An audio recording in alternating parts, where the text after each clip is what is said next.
Hi guys, so ito, bubuin na namin pino, dumating na kasi yung pyesa. Ito na lang kasi hinihintay ko yung sigunyal. Yan, may libre pa tayong keychain. Yan, galing Indonesia. Ano. In-order ko to kasi inikot ko buong 10 ab. Wala kami makuwang sigunyal nito. Pag sa mga pino, Yamaha pino, pag bumili kayo sa Caloocan, sasabihin nila walang pyesa.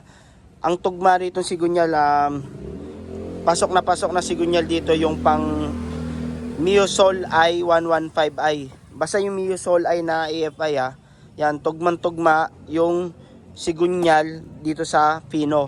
Ang code ng sigunyal is, para hindi kayo malito, ayan, itong code 5040 E1400 yan.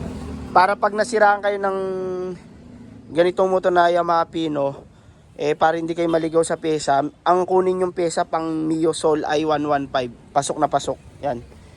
Sa Caloocan wala kayong mabibili. Yan. In-order ko pa to. Itong sigunyal yan. Brand new yan. Kasi ito, bubuin ko na tong Yamaha Pino FI. Yan. Pasok na pasok yung sigunyal ng Sol I Mio na 115 yan. Pasok. Sinukat ko din ng caliper, walang naging problema. So plug and play lang siya. Yan, medyo may kamahalan nga lang ng ng pyesa. Yan. So ito, sasalpa ko na to para matapos na namin. Mamaya buo na to.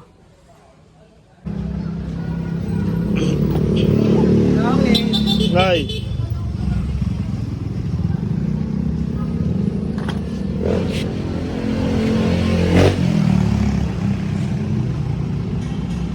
So guys, nasalpa ko na yung sigunyal yan. Bagong bago. Sobrang ganda.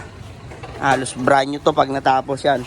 Lahat ng kinakabit natin is genuine parts ng Yamaha yan. Lahat kasi palit. Excuse me.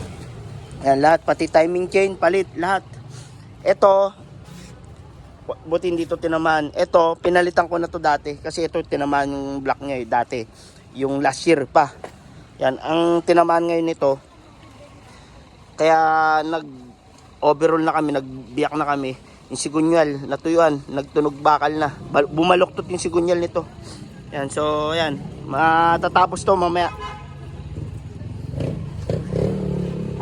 Ay siyan, natapos ko rin yan. Tapos na to, sampa na lang to bukas. Bukas sasampa namin ni Rembert. So hindi ako nagpatulong kay Rembert kasi hindi kabisado ni Rembert to. Yan, master din tayo sa mga Mio. Yan, sa mga gusto magpagawa sa akin ng mga Mio Sporty, Mio Amore, Mio Sol, Pino FI, yan. Pino, kahit yung carb type sa FI. Yan, gumagawa tayo yan. Ito, kabubuo lang. Bukas ko na to i-start. Kasi katatapos lang. Bukas na namin sa sampa ni Rembert yan. Ang timing nito, ito, papakita ko sa inyo. Itong araw na yan, yung araw na yan, wala kasi yung ilaw yung araw na yan, may guhit yan. Ngayon tutugmain yung guhit na yan at sisilipin nyo rito. Dapat yung hiwa doon, masisilip nyo sa butas na nakaagit na yung hiwa. Ay yung top dead center nya, yung pinaka top dead set nya. Yan, tapos tapet, check nyo yung tapet. Yan.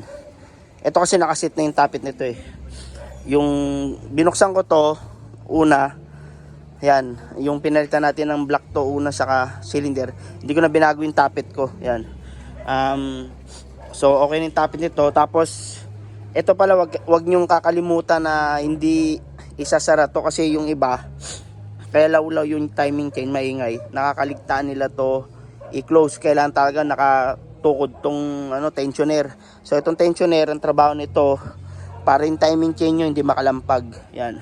So tapos na tayo dito guys. Bukas sampa na to.